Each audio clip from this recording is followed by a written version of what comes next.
ವೈಚಾರಿಕತೆಯ ಹೆಸರಿನಲ್ಲಿ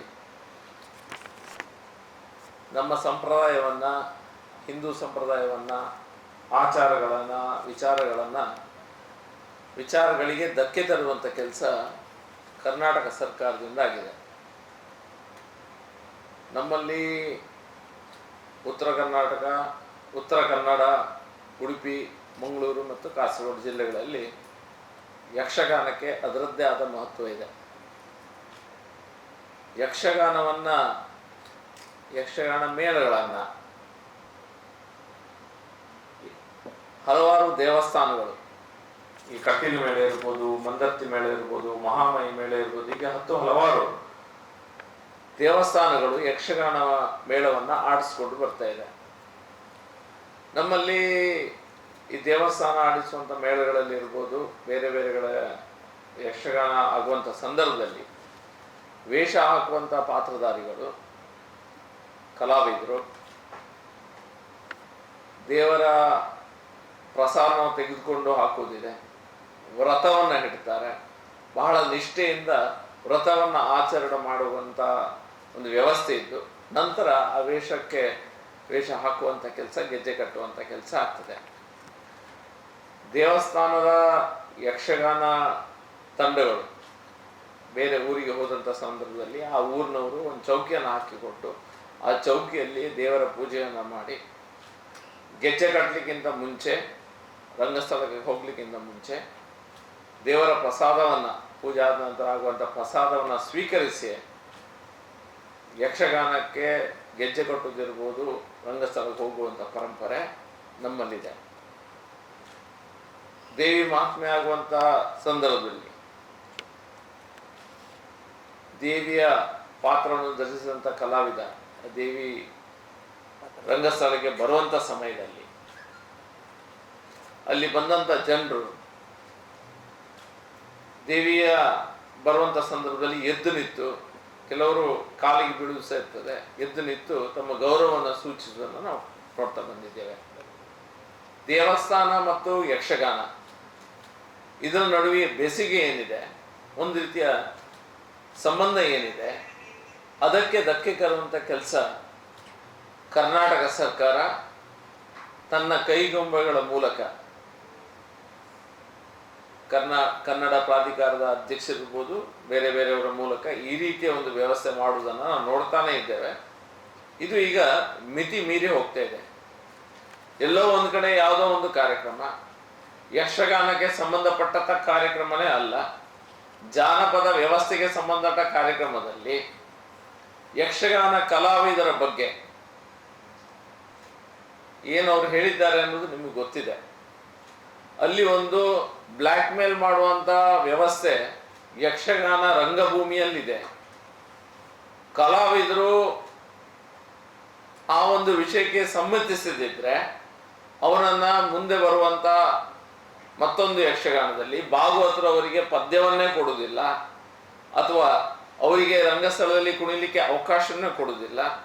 ಹಾಗಾಗಿ ಆ ರೀತಿಯ ಅವರ ಬೇಡಿಕೆಗಳಿಗೆ, ಒಂದು ಅಸಂಭವವಾದ ಬೇಡಿಕೆಗಳಿಗೆ ಏನವರು ಕ್ಲೇಮ್ ಮಾಡ್ತಾ ಇದ್ದಾರೆ ಬಿಳಿಮೆಲೆ ಎನ್ನುವಂಥ ವ್ಯಕ್ತಿ, ಆ ಬೇಡಿಕೆಗಳಿಗೆ ಇವರು ಒಪ್ಪದಿದ್ರೆ ಕಲಾವಿದರು, ಸ್ತ್ರೀವೇಷ ಹಾಕಿದಂಥ ಕಲಾವಿದರು, ಅವರನ್ನ ರಂಗಸ್ಥಳದಿಂದ ಹೊರಗಿಡುವಂಥ ಕೆಲಸ ಆಗ್ತದೆ. ಮತ್ತು ಅವರಿಗೆ ಸಣ್ಣದಿರುವಂಥ, ಅವರು ಶಾಲೆಗೆ ಹೋಗುವಂಥ ಸಂದರ್ಭದಲ್ಲಿ ಸ್ತ್ರೀವೇಷಧಾರಿಗಳನ್ನು ನೋಡಿ ಅವರಿಗೆ ಕ್ರಶ್ ಆಗ್ತಿತ್ತಂತೆ. ಅವರಿಗೆ ಬಿಳಿಮೆಲೆ ಅನ್ನುವಂಥ ವ್ಯಕ್ತಿಗೆ ಅವರನ್ನು ನೋಡಿ ಕ್ರಶ್ ಆಗ್ತದಂತೆ. ಅಂದರೆ ಈಗ ಫಿಲ್ಮ್ ಹೀರೋಯಿನ್ಗಳನ್ನು ನೋಡಿ ಈಗಿನ ಯುವಕರಿಗೆ ಅವ್ರ ಮೇಲೆ ಒಂದು ಸಣ್ಣ ರೊಮ್ಯಾಂಟಿಕ್ ಕ್ರಶ್ ಆಗ್ತದಂತ ಅವ್ರು ಹೇಳಿದ ಮಾತಿದ್ದು, ಅವರ ಬಾಯಿಂದ ಬಂದ ಮಾತು, ಕ್ರಶ್ ಆಗ್ತಾ ಇತ್ತು. ಅದೇ ರೀತಿಯಲ್ಲಿ ಅವರು ಸಣ್ಣದಿರುವಂಥ, ಅವರು ಶಾಲೆಗೆ ಹೋಗೋ ಸಂದರ್ಭದಲ್ಲಿ ಅವರಿಗೆ ಆಗ್ತಾ ಇತ್ತಂತೆ. ಅವ್ರಿಗೆ ಆಗಿದೆಯೋ ಇಲ್ವಾ, ಅವರ ಪ್ರೈವೇಟ್ ವಿಷಯದ ಬಗ್ಗೆ ನಮಗೆ ಯಾವುದೇ ಇಂಟ್ರೆಸ್ಟ್ ಇಲ್ಲ, ಅವ್ರು ಏನು ಬೇಕಾದ್ರೆ ಮಾಡಲಿ, ಅವರಿಗೆ ಬಿಟ್ಟಂಥ ವಿಷಯ. ಆದರೆ ಈ ರೀತಿ ಅವರು ಒಂದು ಷಡ್ಯಂತ್ರವನ್ನು ರಚಿಸಿ ಬೇಕಂತಲೇ ಮಾಡಿದ್ದು. ಇದು ಮೇಲ್ನೋಟಕ್ಕೆ ನನಗೆ ನನ್ನ ವೈಯಕ್ತಿಕವಾದ ವಿಷಯ ನಾನು ಹೇಳಿದ್ದೇನೆ, ನಂತರ ಯಾರ ಮನಸ್ಸಿಗೆ ನೋಯಿಸುವಂಥ ಉದ್ದೇಶ ನನ್ನದಿರಲಿಲ್ಲ. ಅದೆಲ್ಲ ಹಿಟ್ ಆ್ಯಂಡ್ ರನ್ ಕೇಸ್ ಇದು. ಅವರ ಮನಸ್ಥಿತಿಯಲ್ಲಿ ಹೇಗಿತ್ತಂತಂದರೆ ಈ ವಿಷಯವನ್ನು ನಾವು ಹೇಳಬೇಕು, ಅದು ಹೇಳಿದ ನಂತರ ಒಂದು ಚರ್ಚೆಗೆ ಆಸ್ಪದ ಮಾಡಿಕೊಡಬೇಕು. ಮತ್ತು ಸರ್ಕಾರ ಇದನ್ನು ಕೈ ಕಟ್ಟಿ ನೋಡ್ಕೊಂಡು ಕುಳಿತಾ ಇದೆ, ಕೂತ್ಕೊಂಡು ನೋಡ್ತಾ ಇದೆ ವಿನ ಇದ್ರ ಬಗ್ಗೆ ಯಾವುದೇ ಒಂದು ಆ್ಯಕ್ಷನನ್ನು ತೆಗಿತಾ ಇಲ್ಲ. ತೆಗೆಯುವಂಥ ಒಂದೇ ಒಂದು ವ್ಯಕ್ತಿ ಸಹ ಈ ನಮ್ಮ ಕರಾವಳಿ ಪ್ರದೇಶದಲ್ಲಿ, ಕರಾವಳಿಯ ನಾವು ಉತ್ತರ ಕನ್ನಡದಿಂದ ಹಿಡಿದು ಕಾಸರಗೋಡು ತನಕ ಎಷ್ಟೋ ಜನ ಕಾಂಗ್ರೆಸ್ ನಾಯಕರುಗಳಿದ್ದಾರೆ. ಅವರೇ ಯಕ್ಷಗಾನವನ್ನು ಅವ್ರ ಮನೆಯಲ್ಲಿ ಹರಕೆ ಹೊತ್ತು ಕಟೀಲ್ ದೇವಸ್ಥಾನದ ಮೇಳಗಳನ್ನು ತರಿಸಿ ಯಕ್ಷಗಾನದ ಕಾರ್ಯಕ್ರಮಗಳನ್ನು ಮಾಡ್ತಾರೆ. ಒಬ್ಬನೇ ಒಬ್ಬ ವ್ಯಕ್ತಿ ಇಷ್ಟು ತನಕ ಒಂದು ಶಬ್ದವನ್ನು ಅದರ ವಿರುದ್ಧವಾಗಿ ಮಾತಾಡಲಿಲ್ಲ. ಅಷ್ಟೇ ಹೆದರಿಕೆ ಯಾಕೆ ಇವರಿಗೆ? ಇವರ ಆಚಾರ ವಿಚಾರ, ಇವರ ಸಂಸ್ಕಾರ ಸಂಸ್ಕೃತಿಗೆ ಧಕ್ಕೆ ಬರುವಂಥ ಸಂದರ್ಭದಲ್ಲಿ ಸಹ ಒಬ್ಬನೇ ಒಬ್ಬ ಕಾಂಗ್ರೆಸ್ ನಾಯಕ ಬಾಯಿ ಬಿಚ್ಚುವುದಿಲ್ಲ ಅಂತ ಹೇಳಿದರೆ, ಅವರಿಗೆ ಮಾತಾಡಲಿಕ್ಕೆ ಈಗ ಸಡನ್ನ ಮೂಕರಾಗಿದ್ದಾರೆ ಅಂತ ಹೇಳಿದರೆ ಏನು ಕತೆ? ಹಾಗಾದರೆ ಇವರು ನಮ್ಮ ಹಿಂದೂಗಳಿಗೆ ಏನಾದರೂ ಸಹ ಅಥವಾ ನಮ್ಮ ಸಂಸ್ಕಾರ ಸಂಸ್ಕೃತಿಗೆ ಏನಾದರೂ ಸಹ ಇವರಿಗೆ ಓಟ್ ಬೇಕು, ಆದರೆ ಅದರ ಬಗ್ಗೆ ಮಾತಾಡುವಂಥ ಧೈರ್ಯ ಒಬ್ಬ ವ್ಯಕ್ತಿ ಸಹ ತೋರಿಸ್ತಿಲ್ಲ ಅಂತ ಹೇಳಿದ್ರೆ ಏನರ್ಥ? ಇದು ಸರ್ಕಾರ ಪ್ರಾಯೋಜಿತವಾಗಿ ನಡೆಯುತ್ತಿರುವಂಥ ಒಂದು ಕೆಲಸ. ಈ ವ್ಯಕ್ತಿ ಮತ್ತು ಈ ತಂಡದವರು, ಈ ರೀತಿ ಯೋಚನೆ ಇರುವಂಥ ತಂಡದವರು ಹಿಂದೆ ಸಹ ಮಿಲಿಟರಿಯಲ್ಲಿ ಇರುವಂಥ ವ್ಯಕ್ತಿಗಳನ್ನು ಜಾತಿ ನೋಡಬೇಕು, ಆ ರಿಸರ್ವೇಷನ್ಸ್ ನೋಡಬೇಕು, ಅಲ್ಲಿ ಎಷ್ಟು ಜನ ಸತ್ತಿದ್ದಾರೆ, ಹತರಾಗಿದ್ದಾರೆ ಅಥವಾ ಮಾರ್ಟರ್ಗೊಂಡಿದ್ದಾರೆ, ನಮ್ಮ ಭಾರತ ದೇಶಕ್ಕೋಸ್ಕರ ಜೀವವನ್ನೇ ಮುಡುಪಾಗಿಟ್ಟು ಜೀವವನ್ನೇ ಕಳೆದುಕೊಂಡಿದ್ದಾರೆ ರಣಭೂಮಿಯಲ್ಲಿ, ಅವರ ಜಾತಿ ಏನು ಅಂಥ ಪ್ರಶ್ನೆಗಳನ್ನು ಹಾಕಿದಂಥ ಒಂದು ತಂಡ ಈಗ ಮುಂದುವರೆದು ಈ ರೀತಿಯ ಒಂದು ವ್ಯವಸ್ಥೆಯಲ್ಲಿ ಅವರು ತೊಡಸ್ಕೊಳ್ತಾ ಇದ್ದಾರೆ. ಸರ್ಕಾರ ಇನ್ನೂ ಸಹ ಏನು ಸಹ ಮಾಡ್ತಾ ಇಲ್ಲ. ಸುಮೋಟೋಗಾಗಿ ಅವರಿಗೆ ಕೇಸನ್ನು ಬೇಡದಿದ್ದ ಸಣ್ಣ ಪುಟ್ಟ ವಿಷಯ ಬಂದಾಗ ಇವರು ಕೇಸ್ಗಳನ್ನು ಹಾಕ್ತಾರೆ. ಮೊದಲು ನಮ್ಮ ಬೇಡಿಕೆ ಏನಿದೆ ಅಂತ ಹೇಳಿದ್ರೆ, ಫಸ್ಟಿಗಾಗಿ ಅವರು ಈ ವ್ಯಕ್ತಿಯನ್ನ ಕನ್ನಡ ಪ್ರಾಧಿಕಾರದ ಅಧ್ಯಕ್ಷರಾಗಿ ನೇಮಿಸಿದ್ದಾರೆ ಅವರನ್ನು ಅಲ್ಲಿಂದ ತೆಗಿಬೇಕು, ಆ ಸ್ಥಾನದಿಂದ ಅವರನ್ನು ತೆಗಿಬೇಕು. ಎರಡನೇದು ಅವರ ಮೇಲೆ ಕೇಸನ್ನು ಹಾಕಬೇಕು. ಕರೆಕ್ಟಾಗಿ ಗೊತ್ತಾಗಿ ಯಕ್ಷಗಾನಕ್ಕೆ ಸಂಬಂಧಪಟ್ಟಂತ ಕಾರ್ಯಕ್ರಮ ಸಹ ಅಲ್ಲ, ಬೇರೆನೇ ಒಂದು ಕಾರ್ಯಕ್ರಮ.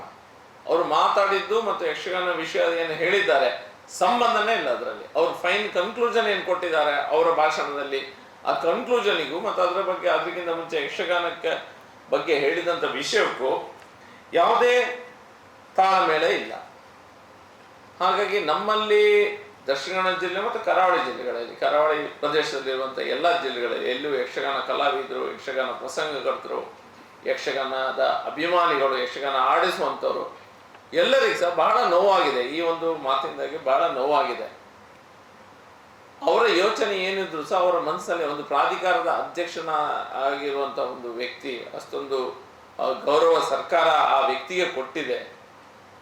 ಆ ವ್ಯಕ್ತಿ ಆ ಅಧಿಕಾರವನ್ನು ದುರುಪಯೋಗಿಸಿ ಎಲ್ಲರ ಮನಸ್ಸನ್ನು ನೋಯಿಸುವಂಥ ವ್ಯವಸ್ಥೆ ಮಾಡ್ತಾನೆ ಇದ್ದಾರೆ. ಹಾಗಾಗಿ ಇದರ ಬಗ್ಗೆ ಸುಮೋಟವಾಗಿ ಕೇಸನ್ನು ದಾಖಲಿಸಬೇಕು. ನಮ್ಮ ಕಡೆಯಿಂದ ಅದಕ್ಕೆ ಲೀಗಲಿಯಾಗಿ ನಾವು ಏನೆಲ್ಲ ಲೀಗಲಿ ನಮಗೆ ಅವಕಾಶ ಇದೆ ಕೇಸ್ಗಳನ್ನು ಹಾಕಲಿಕ್ಕೆ, ಅದನ್ನು ನಾವು ಈವಾಗಲೇ ಲಾಯರ್ಸ್ ಹತ್ರ ನಾವು ಮಾತಾಡಿದ್ದೇವೆ. ಅವರು ಗೋ ಹೆಡ್ ಕೊಟ್ಟರೆ ನಾವು ನಮ್ಮ ಸೈಡಿಂದ ಸಹ ನಾವು ಕೇಸನ್ನು ರಿಜಿಸ್ಟರ್ ಮಾಡಬೇಕೆನ್ನುವಂಥ ಯೋಚನೆಯಲ್ಲಿ ನಾವಿದ್ದೇವೆ. ಅದಕ್ಕೆ ಒಂದು ಲೀಗಲ್ ಸೆಲ್ ಏನಿದೆ ಅವರು ಅದರ ಬಗ್ಗೆ ಅದನ್ನು ಸ್ಟಡಿ ಮಾಡ್ತಾ ಇದ್ದಾರೆ. ಅದು ಯಾವ ರೀತಿಯ ಸೆಕ್ಷನ್ಸ್ ಬರ್ತದೆ ಏನೆಲ್ಲ ಅನ್ನುವಂಥದ್ದು. ಸರ್ಕಾರ ಇದ್ರ ಬಗ್ಗೆ ಇಮಿಡಿಯೇಟ್ ಆಗಿ ಅವರ ರಿಯಾಕ್ಷನನ್ನು ಕೊಡಬೇಕು. ಸರ್ಕಾರ ರಿಯಾಕ್ಟ್ ಮಾಡಬೇಕು.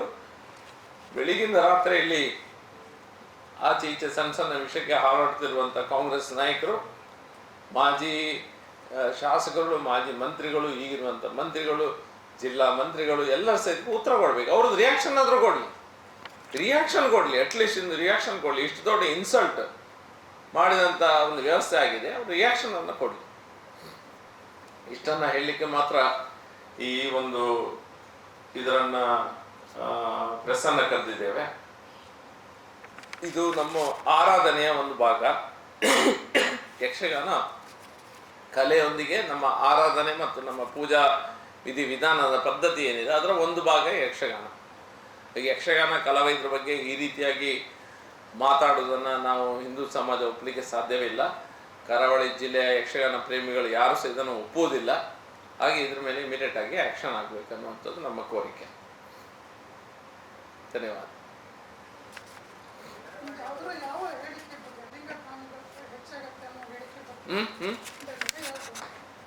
ಕೆನ್ನಿಲ್ಲ. ಪರ್ಟಿಕ್ಯುಲರ್ ಯಾವ ಹೇಳಿದ್ರೆ ಒತ್ತಡ ಸೇರಿ ಪಾತ್ರ ಕೊಡದೆ ಮಾಡ್ತಾರೆ ಅನ್ನೋ ಬಗ್ಗೆ ಅಥವಾ ಆ ಪದ ಬಳಕೆ ಬಗ್ಗೆ? ಟೋಟಲ್ ಆಗಿ ಪದ ಬಳಕೆ ಯಕ್ಷಗಾನಕ್ಕೆ ಮಾತ್ರ ಕೇಂದ್ರಿತವಾಗಿ ಯಾಕೆ ಇಡೀ ಯಕ್ಷಗಾನದ ಒಂದು ಸಮುದಾಯ ಯಕ್ಷಗಾನದಲ್ಲಿ ಯಾರೆಲ್ಲ ಇದ್ದಾರೆ ಎಲ್ಲರಿಗೂ ಸಹ ಅದನ್ನು ತಾಗಿಸುವಂತ ರೀತಿಯಲ್ಲಿ ಅವರು ಮಾತಾಡಿದ್ದಾರೆ. ಯಾವುದೋ ಒಂದು ವ್ಯಕ್ತಿಯನ್ನು ಹೇಳಿದ್ದಲ್ಲ, ಒಂದು ವ್ಯಕ್ತಿ ಬಗ್ಗೆ ಅವರು ಹೇಳಿದ್ದಲ್ಲ, ಇಡೀ ಯಕ್ಷಗಾನದ ಇಡೀ ಸಮುದಾಯ ಏನಿದೆ ಅದ್ರ ಬಗ್ಗೆ ಜನರಲೈಸ್ ಆಗಿ ಅವರು ಹೇಳಿದ್ದಾರೆ. ಎಲ್ಲರೂ ಸಹ ಆ ಶಬ್ದವನ್ನು ಉಪಯೋಗಿಸುವ ಇಡೀ ಜನರಲೈಸ್ ಆಗಿ ಹೇಳಿದ್ದಾರೆ, ಎಲ್ಲರನ್ನ ಸೇರಿಸಿ ಹೇಳಿದ್ದಾರೆ. ಮತ್ತು ಈ ವಿಷಯವನ್ನು ಹೇಳುವಾಗ ಬ್ಲ್ಯಾಕ್ ಮೇಲ್ ಮಾಡುವಂಥದ್ದು ಎಲ್ಲರನ್ನ ಸೇರಿಸಿ ಹೇಳಿದ್ದಾರೆ. ನಾ ಹೇಳಲಿಲ್ಲಲ್ಲ, ನಾನು ಎಲ್ಲರನ್ನು ನಾನು ಹೇಳಬಾರ್ದು ಹಾಗೆ. ಎಲ್ಲರನ್ನ ಒಟ್ಟಾಗಿ ಒಂದು ರೂಮಲ್ಲಿ ಕೂರಿಸಿ ನೀವೆಲ್ಲರೂ ಸಹ ಒಂದು ಟೈಪ್ ಅಂತ ಹೇಳಿದ್ರೆ ಆಗ್ತದ? ಅವರಿಗೆ ಏನಾದರೂ ಡೌಟ್ ಇದ್ರೆ ಒಂದು ವ್ಯಕ್ತಿಯ ಬಗ್ಗೆ ಹೇಳಲಿ, ಆ ವ್ಯಕ್ತಿ ಅಂತ ಹೇಳಿ, ಈ ವ್ಯಕ್ತಿ ಅಂತ ಹೇಳಿ. ಮತ್ತು ಅವರು ಯಕ್ಷಗಾನವನ್ನ ಏನ್ ಮಾಡಿ ಹಾಕಿದ್ದಾರೆ. ಯಾಕಂತ ಹೇಳಿದ್ರೆ ಅದು ಕರಾವಳಿ ಜಿಲ್ಲೆಯ ಒಂದು ಕಲೆ. ಯಕ್ಷಗಾನ ಗುರುತಿಸಿ ಏನ್ ಮಾಡಿ ಹೊಡೆದಿದ್ದಾರೆ. ಅದಕ್ಕೆ ಜನರಲ್ ಆಗಿ ಸ್ಟೇಟ್ಮೆಂಟ್ ಕೊಟ್ಟಿದ್ದಾರೆ, ಯಾವುದನ್ನು ಅದಕ್ಕೆ ಒಂದು ಒಬ್ಬ ವ್ಯಕ್ತಿಯ ಬಗ್ಗೆ ಹೇಳಲಿಲ್ಲ.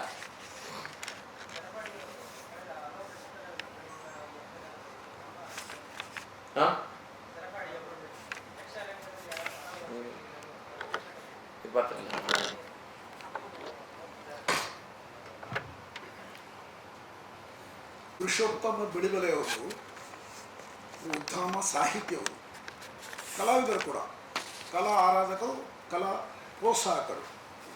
ಅವರು ಹುಟ್ಟಿ ಬೆಳೆದದ್ದು ನಮ್ಮ ಅವಿಭಜಿತ ದಕ್ಷಿಣ ಕನ್ನಡ ಜಿಲ್ಲೆಯಲ್ಲಿ ಹತ್ತಿರದ ಸುಬ್ರಹ್ಮಣ್ಯದ ಪಂಜದ ಸಮೀಪ ಅವರ ಬಿಳಿಮಲೆ ಅಂತ ಊರು. ಯಕ್ಷಗಾನವನ್ನು ನೋಡುತ್ತಾ ಕೇಳುತ್ತಾ ಬೆಳೆದಂತಹ ವ್ಯಕ್ತಿಗೆ ಏನಾದರೂ ಅಂತಹ ಅನುಭವ ಆಗಿದ್ದರೆ, ವ್ಯಕ್ತಿಗತವಾಗಿ ಹೇಳಿದರೆ ನಾವು ಅದರ ಬಗ್ಗೆ ತಕರಾರು ಇರಲಿಲ್ಲ ಕಲಾವಿದರು. ನಾನೊಬ್ಬ ಕಲಾವಿದನಾಗಿ 52 ವರ್ಷಗಳಿಂದ ಯಕ್ಷಗಾನ ಕ್ಷೇತ್ರದಲ್ಲಿ ಇದ್ದೇನೆ. ನಮ್ಮ ಅನುಭವಕ್ಕೆ ಬರಲಿಲ್ಲ. ನಾನೊಬ್ಬ ಕಲಾವಿದನಾಗಿಯೂ, ಒಬ್ಬ ಮೇಳಕಟ್ಟದ ಸಂಘಟಕನಾಗಿಯೂ, ಕಾರ್ಯಕ್ರಮವನ್ನು ಆಯೋಜನೆ ಮಾಡಿದವನಾಗಿಯೂ ನನ್ನ ಅನುಭವದಲ್ಲಿ ಅದಿಲ್ಲ. ಯಾಕೆ ಇವರು ಹೇಳಿದರು? ಈಗಾಗಲೇ ನನ್ನ ಶಾಸಕರು ಹೇಳಿದಂತೆ ಉದ್ದೇಶ ಇರ್ಬೋದು.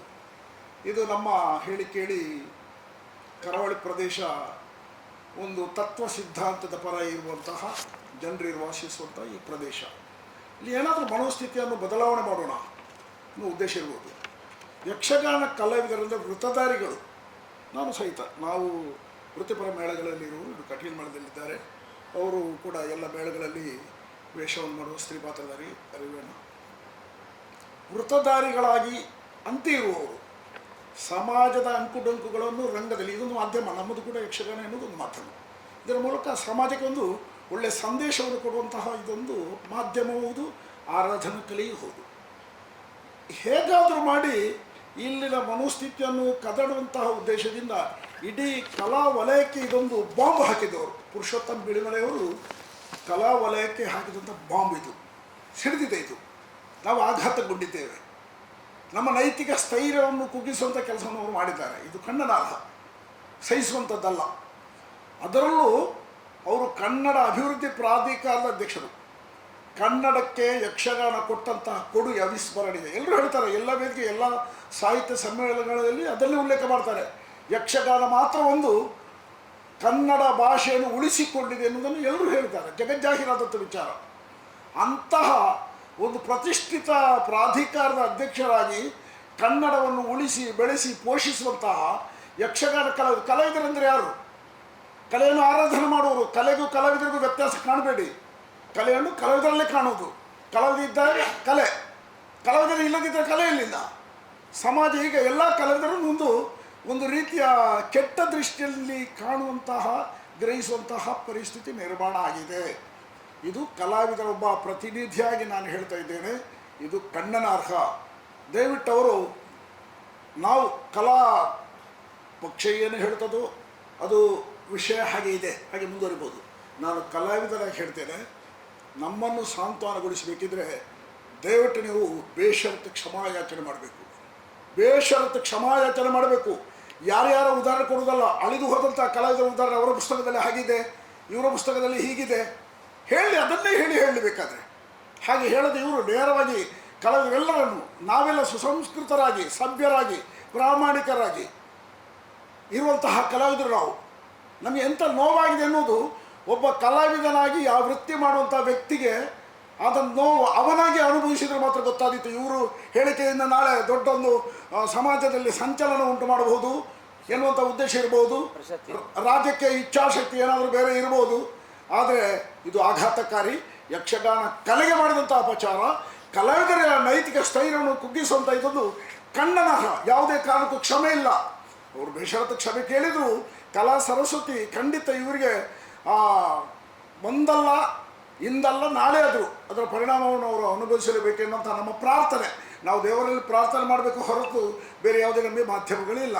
ಹಾಗಾಗಿ ಅವರು ಕ್ಷಮೆ ಕೇಳಬೇಕು. ಆ ಅಧಿಕಾರ ಯಾವುದಿದೆಯೋ ಅವ್ರದ್ದು, ಕನ್ನಡ ಪ್ರಾಧಿಕಾರ, ಅದಕ್ಕೆ ಅವರು ಕಳಕ ತಂದಿದ್ದಾರೆ. ಗಮನಿಸಲಿ, ರಾಜ್ಯ ಸರ್ಕಾರ ಗಮನಿಸಲಿ ಇದನ್ನು.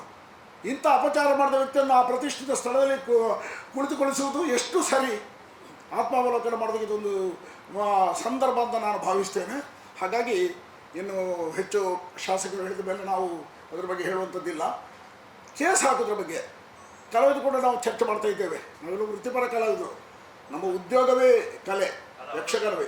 ನಿನ್ನೆ ಮತ್ತೊಂದು ವಿಚಾರವನ್ನು ಉಲ್ಲೇಖಿಸಿದ್ದಾರೆ. ಅಂದರೆ ಈ ಏರಿಕೆಯ ಬಳಿಕ ನಿನ್ನವರಿಗೆ ಸಾಕಷ್ಟು ಕಲಾವಿದರು ಕಾಲ್ ಮಾಡ್ತಾ ಇದ್ರು, ನಮಗೆ ಈ ರೀತಿಯ ಅನುಭವ ಆಗಿದೆ. ಯಾರು ವೃತ್ತಿಪರ ಕಲಾವಿದರು?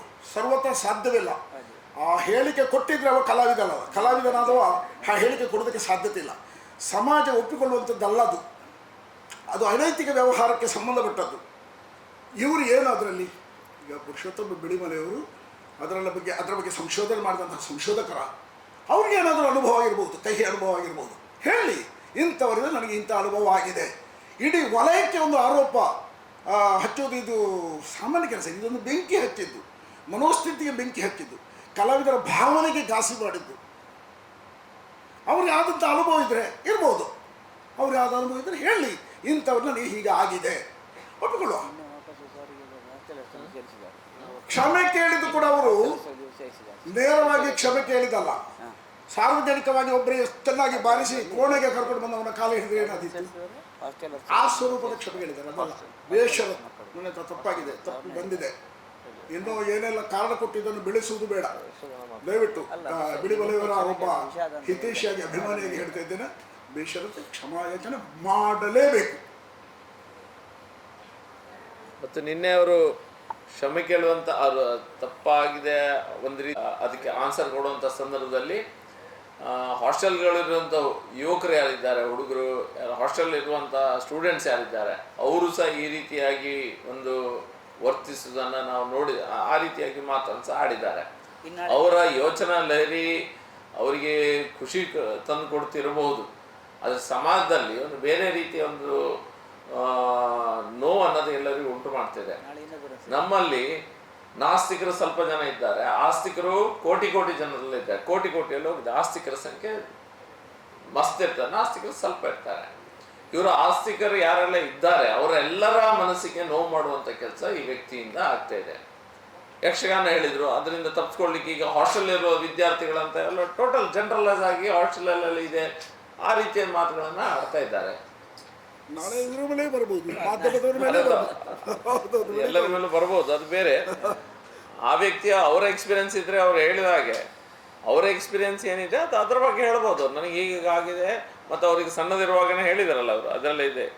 ಸಣ್ಣದ ಯಕ್ಷಗಾನ ಸ್ತ್ರೀ ವೇಷಧಾರಿಗಳನ್ನು ನೋಡಿದಾಗ ಅವರಿಗೆ ಕ್ರಶ್ ಆಗ್ತಿಂತಂದ್ರೆ ಅವರಿಗೆ ಬಿಟ್ಟಂತ ವಿಷಯ ಅಲ್ಲ. ಮತ್ತೆ ಇನ್ನೊಂದು ಹೇಳಿದ್ದಾರೆ, ಸುಂದರರ ಪುಸ್ತಕದಲ್ಲಿ ಸುಂದರರ ಹೆಸರು ಹೇಳಿದ್ದಾರೆ. ಸುಂದರರ ಪುಸ್ತಕದಲ್ಲಿ ಹಾಗೆ ಇತ್ತು ಅಂತ ಅವರು ಒಂದು ಉಲ್ಲೇಖ ಮಾಡಿದ್ರು, ಹೇಳಿದರು.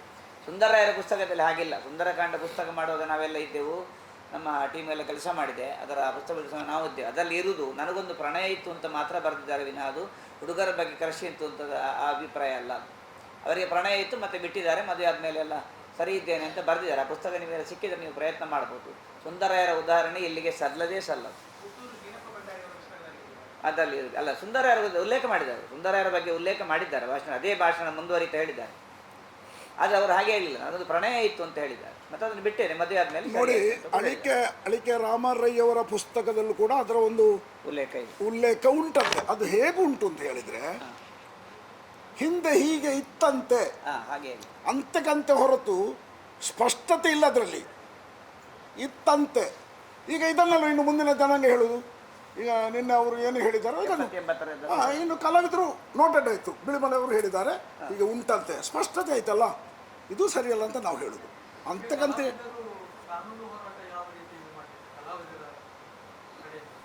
ಅಲ್ಲ, ನಾವು ಅದನ್ನೇ ಕೇಳುದು. ಕಲಾವಿದರ ಕಡೆಯಿಂದ ನಾವು ಪೂರ್ಣ ಪ್ರಮಾಣದಲ್ಲಿ ನಾವು ಈಗ ವೃತ್ತಿ ನಮ್ಮ ಆರಂಭ ಆಗಿದೆ. ಯಕ್ಷಗಾನ ಮೇಳಗಳೆಲ್ಲ ಹೊರಟಿದೆ. ಇನ್ನು ಈ ಕಿರಿದ ಅವಧಿಯಲ್ಲಿ ನಾವು ಇದರ ಬಗ್ಗೆ ತಕ್ಷಣ ನಿಲುವು ತಗೊಳ್ಳಿಕ್ಕೆ ಆಗೋದಿಲ್ಲ. ಕೆಲವರ ಅಭಿಪ್ರಾಯಗಳು ಬೇಕಾಗ್ತದೆ. ನಾವು ಆ ಬಗ್ಗೆ ಕೆಲಸ ಮಾಡ್ತಾ ಇದ್ದೇವೆ, ಕೆಲವರನ್ನು ಸಂಪರ್ಕ ಮಾಡ್ತಾ ಇದ್ದೇವೆ ಏನು ಮಾಡಬಹುದು ಅಂತ. ಇನ್ನು ಒಬ್ಬ ಯಾರಾದರೂ ನ್ಯಾಯವಾದಿ ಅವರನ್ನು ಕಂಡು ಮಾತಾಡಿ ಏನು ಮಾಡಬಹುದು ಎನ್ನುವುದನ್ನು ಯೋಚಿಸ್ತೇವೆ. ಅದಕ್ಕೆ ನೀವೆಲ್ಲರೂ ಬೆಂಬಲಿಸಬೇಕು ಕಲಾವಿದರನ್ನು. ನೀವು ಕೂಡ ಮಾಧ್ಯಮದವರು, ನಾವು ಕೂಡ ಒಂದು ಮಾಧ್ಯಮವೇ. ಹಾಗಾಗಿ ನಮ್ಮನ್ನು ಬೆಂಬಲಿಸಿ. ನೀವು ನಮಗೆ ಆದಂತಹ ಮಾನಸಿಕ ನೋವಿಗೆ ನೀವು ಔಷಧಿ ಕೊಡಬೇಕು. ತಪ್ಪು ಮಾಡಿದವ ಒಪ್ಪಿಕೊಳ್ಬೇಕು. ತಪ್ಪು ಯಾರು ಸರ್ವಜ್ಞರು ಯಾರಲ್ಲ, ತಪ್ಪು ಯಾರಿಂದೂ ಆಗ್ಬೋದು. ಈ ವಿಚಾರದಲ್ಲಿ 2 ಪ್ರಶ್ನೆ ಇತ್ತು. ಸಲಿಂಗಕಾಮ ಅನ್ನುವಂಥದ್ದು 2018 ವರೆಗೆ IPC 377 ಸುಪ್ರೀಂ ಕೋರ್ಟ್ ತೆಗೆದಾಗ ಇದು ವೈಯಕ್ತಿಕ ಸ್ವಾತಂತ್ರ್ಯ ಹೌದು ಸರಿ ಇದೆ. ಅವಕಾಶ ಕೊಡಬೇಕು, ಸರಿ. ಸರಿಯಲ್ಲ ಅಂತ ತೆಗಿತಾರೆ. ಅದರ ನಂತರ ಸಲಿಂಗ ವಿವಾಹವನ್ನು ಕೂಡ ಕಾನೂನುಬದ್ಧ ಅಂತ ಮಾಡ್ತಾರೆ. ಈಗ ಆ ಪದ ಒಳಗೆ ಅದು ಹಾಗೆ ಹೇಳೋದೇ ತಪ್ಪು ಅಂತ ನಾನು ಪುನಃ ಕ್ಲಾರಿಟಿ ಮಾಡ್ತಾ ಇದ್ದೇನೆ. ನೀವು ಎರಡನೇ ಸರ್ತಿ ಅದೇ ಅಟೆಂಪ್ಟ್ ಮಾಡ್ತಾ ಇದ್ದೀರಿ. ಅವರ ಪೇಪರ್ ಆ ಪದ ಬಳಕೆ ಮಾಡಿದ್ದನ್ನೇ ಅವಮಾನ ಅಂತ ಭಾವಿಸಿದ್ರೆ ಆ ರೀತಿ ಭಾವಿಸ್ತೀರಾ ಅಂತ ನಾನು ಹೇಳಿದ್ದು ಪದ ಬಳಕೆ ಯಾರಿಗೆ ಬಳಸಬೇಕು ಅಂತ ಅವರು ಕರೆಕ್ಟ್ ಆಗಿ ಹೇಳಿ, ಅವರು ಜನರಲೈಸ್ ಮಾಡಿ ಹೇಳಿದ್ದಾರೆ. ಅದು ಪದ ಬಳಕೆ ತಪ್ಪಾಗ್ತದೆ, ಯಾರು ಬೇಕಾದ್ರೆ ತಪ್ಪೇ ಅದು. ಪದ ನೀವು ಎಲ್ಲರಿಗೂ ಸಹ ಈಗ ಹೇಳಿದ್ರೆ ಅವರಿಗೆ ಅವರ ನಂಬಿಕೆಗೆ ಅಥವಾ ಅವರ ಇದಕ್ಕೆ ಅವರು ಒಪ್ಪುವುದಿಲ್ಲ. ಈಗ ನಾಳೆ ನೀವು ನಮ್ಮ ಜೊತೆ ಬಂದ ನಿಮ್ಮನ್ನು ಅದೇ ಇದು ರೆಗ್ಯುಲರೈಸ್ ತಪ್ಪು. ಆ ರೀತಿ ನೋಡುದು ತಪ್ಪು ಅಂತ ತಪ್ಪೇ ಎಲ್ರು ಇಲ್ಲಲ್ಲ, ಎಲ್ರು ಇಲ್ಲ ಹಾಗೆ ಇಲ್ಲಲ್ಲ, ಎಲ್ರು ಒಂದೇ ರೀತಿ ಇಲ್ಲ. ಇಲ್ಲ ಕಾರಣ ಅಲ್ವಾ? ಇದು ಏನ್ ಗೊತ್ತಾ, ಇದು ಹೇಗೆ ಗೊತ್ತಾ, ಇದು ರೆಗ್ಯುಲರೈಸ್ ಮಾಡುವಂತ ಸಮಾಜದಲ್ಲಿ ಇದೊಂದು ನಾರ್ಮಲ್ ವಿಷಯ. ಇದು ರೆಗ್ಯುಲರೈಸ್ ಮಾಡುವಂತ ಸ್ಟೂಡೆಂಟ್ಸ್ ವಿಷಯಕ್ಕೆ ನಿನ್ನೆ ಬಂದ್ರು, ಆವಾಗಲೇ ನನಗೆ ಗೊತ್ತಾಯ್ತು. Is trying to regularise it. ಅದು ನಾರ್ಮಲ್ ಇರ್ಲಿ ಹಾಗೆ. ಅದು ಸಿವಿಯರ್ ಲೆಫ್ಟಿಸ್ಟ್ ಅಲ್ಲಿ ಅದು ಕೂಡ ಅದೇ ಕಾರಣಕ್ಕೆ ಯಾವುದು ಸುಪ್ರೀಂ ಕೋರ್ಟ್ ಅದನ್ನು ನಾರ್ಮಲೈಸ್ ಮಾಡಿದೆ ಅಲ್ಲ, ಈಗ ಅದನ್ನು ತಪ್ಪು ಅನ್ನೋದೇ C they are not normalised it. ತಪ್ಪಲ್ಲ ಅಂತ. ನಾರ್ಮಲೈಸ್ ಮಾಡಲಿಲ್ಲ ಅದನ್ನು ನೀವೆಲ್ಲ ಮಾಡಿ. ಅಥವಾ ಸೆಕ್ಷನ್ ಆಪರೇಷನ್ಸ್ಗೆ ಇಂಡಿಯಾ ಯಾವುದು ಈಗ ಆ ಸೆಕ್ಷನ್ ತೆಗೆದ್ರೆ ಇಬ್ಬರಿಗೆ ಅದು ಇದ್ರೆ ತಪ್ಪಲ್ಲ, ಅವರವರಿಗೆ ಬಿಟ್ಟಂತ ವಿಷಯ. ಎಲ್ಲ ಯಕ್ಷಗಾನ ಕಲಾವಿದರು ಹಾಗೆ ಅಂತ ಹೇಳಿದ್ರೆ ಎಲ್ರಿಗೂ ಬಂತಲ್ಲ, ಸಮುದಾಯಕ್ಕೆ ಬಂತಲ್ಲ. ಕಾನೂನಾತ್ಮಕವಾಗಿ ಮತ್ತು ಸೆಕ್ಷುವಲ್ ಎಕ್ಸ್ಪ್ಲಾಯ್ಟೇಷನ್, ಎರಡನೇದು ಸೆಕ್ಷುವಲ್ ಎಕ್ಸ್ಪ್ಲಾಯ್ಟೇಷನ್ ಆಗ್ತಾ ಇದೆ ಅದರ ಮೂಲಕ ಅನ್ನುವಂಥದ್ದು ಹೇಳಿದ್ದಾರೆ. ಅದು ತಪ್ಪೇ, ಅದಕ್ಕೆ ನಾನು ಅದನ್ನು ಕೇಳಿದ್ದೆ. ಅದು ಎರಡೂ ತಪ್ಪು. ಇದರಲ್ಲಿ ಎರಡೂ ತಪ್ಪು. ಫಸ್ಟ್ ಜನರಲೈಸ್ ಮಾಡಿದ ತಪ್ಪು. ಮತ್ತೆ ಅವರು ನಿಮ್ಮ ಮೇಲೆ ಹೇಳಿದ್ದಾರೆ, ಮಾಧ್ಯಮದವರು ನನ್ನ ಹೇಳಿಕೆಯನ್ನು ತಪ್ಪಾಗಿ ಕೊಟ್ಟಿದ್ದಾರೆ ಅಂತ ಹೇಳಿದ್ದಾರೆ, ನೆನಪಿರ್ಲಿ. ಅದು ಎಲ್ಲರೂ ನನ್ನ ಹೇಳಿಕೆ ಹೆಡ್ಡಿಂಗ್ ಸರಿ ಕೊಡ್ತಿದ್ದಾರೆ, ಇಷ್ಟೆಲ್ಲ ಆಗ್ತಿರ್ಲಿಲ್ಲ ಅಂತ ಕೂಡ ಹೇಳಿದ್ದಾರೆ. ಈಗ ಮಾತನ್ನು ನೋಡೋದಲ್ಲ, ಅವರು ಹೇಳಿದೆಲ್ಲ ಅಲ್ಲ, ಅದರಲ್ಲಿ ಹಾಗೆ ಅವಕಾಶ ಇದೆ. ಅದರಲ್ಲಿ ಉಂಟು ನಿಮ್ಮ ಮೇಲೆ ಮಾಧ್ಯಮದವರು ನನ್ನ ಹೇಳಿಕೆಯನ್ನು ತಪ್ಪಾಗಿ ಹಾಕಿದ್ದಾರೆ ಅಂತ ಕೂಡ ಹೇಳಿದ್ದಾರೆ. ಬೇರೆ ಬರಿಬೇಕಿತ್ತು ಅಂತ ಹೇಳಿದ್ದಾರೆ. ಹೆಡ್ಡಿಂಗ್ ಕೊಟ್ಟ ಸರಿ ಆಗಲಿಲ್ಲ ಅಂತ ಅವರ ಆಕ್ಷೇಪ. ಸರಿ, ಧನ್ಯವಾದ. ನಿಖರ ಸುದ್ದಿ, ಸದಭಿರುಚಿಯ ಕಾರ್ಯಕ್ರಮ. ನೀವು ನೋಡ್ತಾ ಇದ್ದೀರಾ ಕಹಳೆ ನ್ಯೂಸ್, ಸಮಾಜದ ಜಾಗೃತಿಗಾಗಿ ವಸ್ತುನಿಷ್ಠ ವರದಿ.